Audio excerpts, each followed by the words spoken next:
In this tutorial, I'll show you how to use the today function in Smartsheet to automatically display the current date and perform date calculations. Before using the today function, make sure the column you're working in is set to the date column type.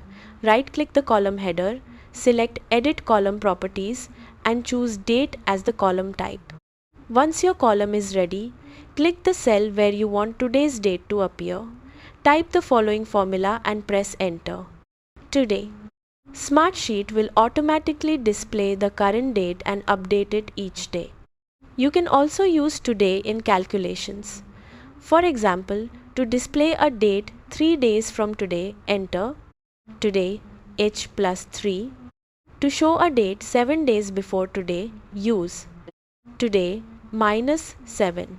These formulas are useful for tracking deadlines, follow-up dates, project schedules, and automated reminders without manually updating dates. That's how to use the today function in Smartsheet. Thanks for watching, and I'll see you in the next tutorial.